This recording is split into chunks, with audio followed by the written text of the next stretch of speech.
আপনারা ইতিমধ্যেই জেনে গেছেন যে জাপানের প্রধানমন্ত্রী সম্প্রতি ভারতে এসেছিলেন। 1 থেকে 3 তারিখ অবধি তিনি ভারতে ছিলেন। এখানেই বেশ কিছু গুরুত্বপূর্ণ প্রশ্ন সামনে এসেছে। হঠাৎ করে এমন কি ঘটলো যে জাপানের প্রধানমন্ত্রীকে তড়িঘড়ি ভারতে আসতে হলো? এই 3 দিনে ঠিক কী হলো? জাপান আর ভারতের মধ্যে এতগুলো চুক্তি কেন সই হলো? আর এতে কার বেশি লাভ, ভারতের নাকি জাপানের? আর সবচেয়ে বড় কথা, চীন ও জাপানের সম্পর্ক যেখানে সাপে নেউলে, সেখানে এই চুক্তির পর চীনের কেন টনক নড়ে গেল? চীন কেন এটা নিয়ে এত মাথা ঘামাচ্ছে? বন্ধুরা, এই সবগুলো বিষয়ে আজকে আমরা ডিটেলে জানব এবং বোঝার চেষ্টা করব। আর শেষে গিয়ে আপনাকে সিদ্ধান্ত নিতে হবে, ভারত কি এখানে সত্যিই জিতছে নাকি একটা অনেক বড় খেলার প্রয়োজনীয় ঘুঁটি হয়ে যাচ্ছে। চলুন এক এক করে শুরু করি। বন্ধুরা, এই পুরো বিষয়টা বুঝতে হলে আমাদের একটু পিছিয়ে যেতে হবে। সাল 2007, নরেন্দ্র মোদী তখন গুজরাটের মুখ্যমন্ত্রী। সেই বছরই জাপানের প্রধানমন্ত্রী শিনজো আবে ভারতের সংসদে একটা ঐতিহাসিক বক্তৃতা দেন, যার নাম ছিল the confluence of two seas, মানে 2 সাগরের মিলন। এই বক্তৃতাতেই প্রথমবার প্রশান্ত মহাসাগর আর ভারত মহাসাগরকে একসাথে জুড়ে একটা বড় কৌশলগত ভাবনার জন্ম হয়, যেটা পরে পরিচিত হয় free and open Indo Pacific নামে। কিন্তু মজার ব্যাপার হলো, এই ধারণার বীজ বোনা হয়েছিল ভারতের মাটিতেই। এরপর 2014 সালে মোদিজি যখন প্রধানমন্ত্রী হলেন, তখন এই সম্পর্ক আরও গভীর হতে শুরু করে। শিনজো আবে আর মোদিজি একে অপরকে শুধু রাষ্ট্রনেতা হিসেবে নয়, বন্ধু হিসেবে দেখতেন। কোয়াড গঠনের পেছনে, এশিয়ান কেন্দ্রিক নানা ফোরামে আর ইন্দো প্যাসিফিক অঞ্চলে ভারতের গুরুত্ব বাড়ানোর পেছনে শিনজো আবের অবদান ছিল বিশাল।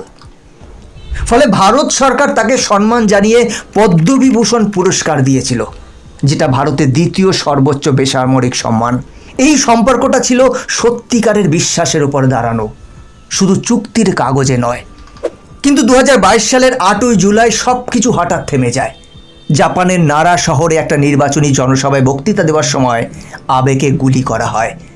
আততায়ীর হাতে বানানো একটা দেশি অস্ত্র ছিল। তাকে দ্রুত হসপিটালে নিয়ে যাওয়া হলেও বাঁচানো যায়নি। এই ঘটনা গোটা বিশ্বকে স্তব্ধ করে দিয়েছিল, কারণ জাপান বন্দুক সহিংসতার জন্য পরিচিত নয়। কিন্তু ভারতের প্রতিক্রিয়াটা ছিল অন্য সবার চেয়ে আলাদা। মোদিজি নিজে টুইট করে লিখেছিলেন তিনি তার সবচেয়ে প্রিয় বন্ধুদের একজনকে হারিয়েছেন। তিনি শিনজো আবেকে আবে সান বলে সম্বোধন করে একটা আবেগ ঘন শ্রদ্ধাঞ্জলি লেখেন। আর ভারত সরকার 9 জুলাই একদিনের জাতীয় শোক ঘোষণা করে। এই সম্মান ভারত খুব কম বিদেশি নেতার জন্যই দেখিয়েছে। এই মৃত্যু শুধু একজন মানুষের প্রস্থান ছিল না, এটা ছিল একটা যুগের সমাপ্তি। যে যুগে ভারত জাপান সম্পর্ক একজন ব্যক্তির ভিশনের উপর অনেকটাই দাঁড়িয়েছিল। কিন্তু প্রশ্ন উঠেছিল, শিনজো আবে চলে যাওয়ার পর কি এই সম্পর্ক দুর্বল হয়ে যাবে? উত্তরটা এসেছে ধীরে ধীরে, নতুন নেতাদের হাত ধরে। আর এখন 2026 সালে জাপানের নেতৃত্বে আছেন একজন নতুন মুখ, সানায়ে তাকাইচি, জাপানের প্রথম নারী প্রধানমন্ত্রী, যিনি 2025 সালের অক্টোবরে দায়িত্ব নিয়েছেন। এই বছরের 1 থেকে 3রা জুলাই তিনি ভারতে এসেছিলেন তার প্রথম দ্বিপাক্ষিক সফরে, ষোড়শ ভারত জাপান বার্ষিক সম্মেলনে অংশ নিতে। আর এখানেই একটা অদ্ভুত ঘটনা ঘটে।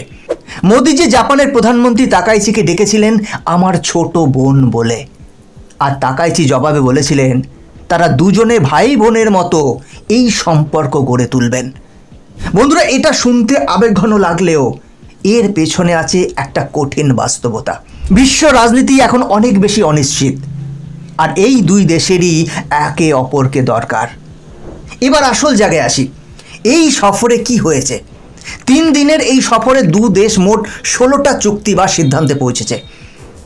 জাপানি আর ভারতীয় কোম্পানিগুলোর মধ্যে প্রায় 120টা সহযোগিতা চুক্তি সই হয়েছে, যার মধ্যে বিনিয়োগের পরিমাণ প্রায় 2 ট্রিলিয়ন ইয়েন, মানে ডলারের হিসেবে প্রায় 10 থেকে 12 বিলিয়ন ডলারের কাছাকাছি।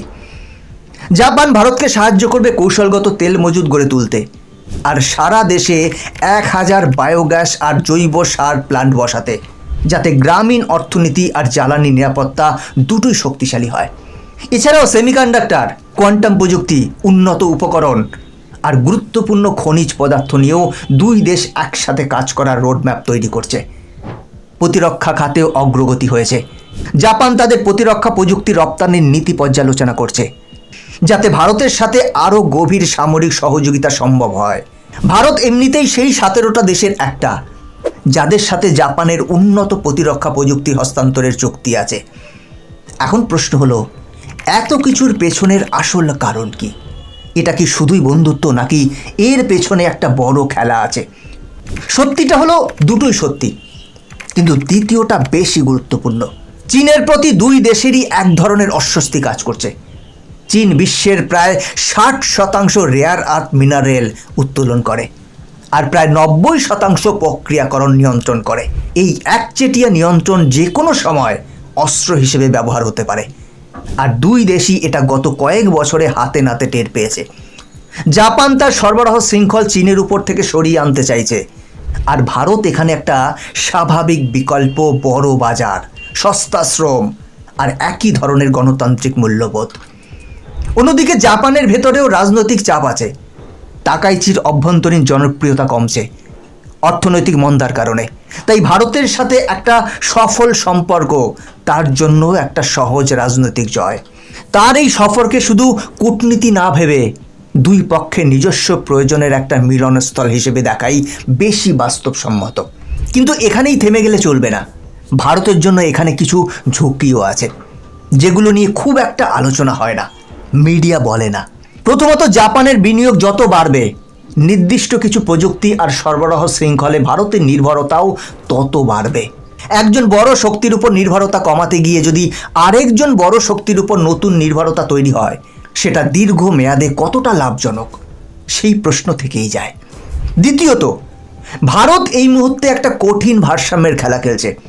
একদিকে কোয়াডের মাধ্যমে চীনকে ঘিরে রাখার কৌশলে অংশ নিচ্ছে, অন্যদিকে চীনের সাথে সরাসরি সংঘাত এড়িয়ে চলতে চাইছে। জাপান যতটা স্পষ্টভাবে চীনকে টার্গেট করে এগোতে চায়, ভারত ঠিক ততটা স্পষ্ট হতে রাজি নয়, কারণ ভারতের নিজস্ব ভূ রাজনৈতিক বাস্তবতা আলাদা। তাই বিশ্লেষকরা বলছেন, আসল প্রশ্নটা এখন এটা নয় যে জাপান কতটা এগিয়ে আসতে চায়, বরং ভারত ঠিক কতদূর পর্যন্ত এই টোকিও কেন্দ্রিক ইন্দো প্যাসিফিক কৌশলের সাথে নিজেকে জড়াতে রাজি, সেটাই বড় প্রশ্ন। তো বন্ধুরা, সব মিলিয়ে দেখতে গেলে এই সম্পর্কটা একদিকে যেমন ভারতের জন্য বিরাট সুযোগ, যেমন প্রযুক্তি, বিনিয়োগ, প্রতিরক্ষা সহযোগিতা, জ্বালানি নিরাপত্তা, এই সব কিছুতেই লাভ আছে ভারতের। কিন্তু অন্যদিকে এটা এমন একটা দাবার ছক, যেখানে প্রতিটা চাল সাবধানে ভাবতে হবে। শিনজো আবে যে ভিত্তিটা তৈরি করেছিলেন, সেটা এখনও টিকে আছে, এমনকি তার অনুপস্থিতিতেও। কিন্তু ভবিষ্যতের নেতারা, তারা কি সেই ভিত্তির উপর দাঁড়িয়ে ভারতকে সত্যিকারের একটা স্বাধীন শক্তি হিসেবে গড়ে তুলবেন, নাকি ভারত ধীরে ধীরে একটা বড় খেলার নির্দিষ্ট এক পক্ষে ঢুকে পড়বে, যেখান থেকে বেরিয়ে আসা কঠিন হয়ে যাবে? বন্ধুরা, এই প্রশ্নের উত্তরটা এখনো লেখা হয়নি, আর হয়তো সেটাই সবচেয়ে বড় ব্যাপার। কারণ এই মুহূর্তে আমরা ইতিহাসের যে পাতায় দাঁড়িয়ে আছি, সেখানে সিদ্ধান্তগুলো এখনো নেওয়া বাকি, বা এত সহজে নেওয়া সম্ভব নয়। আপনার কি মনে হয়, চীনকে টাইট দেওয়ার জন্য জাপানের সাথে ভারতের এই চুক্তিগুলো কি একদম সঠিক পদক্ষেপ? ভারত কি এখানে একজন স্বাধীন খেলোয়াড়, নাকি শুধুই একটা ঘটি? আপনার মতামত কমেন্টে লিখে জানাবেন। বন্ধুরা, আজ এ পর্যন্তই। ভিডিওটা কেমন লাগলো কমেন্ট করে জানাবেন। দেখা হচ্ছে পরের ভিডিওতে নতুন কোনো তথ্যের সাথে। জয় হিন্দ।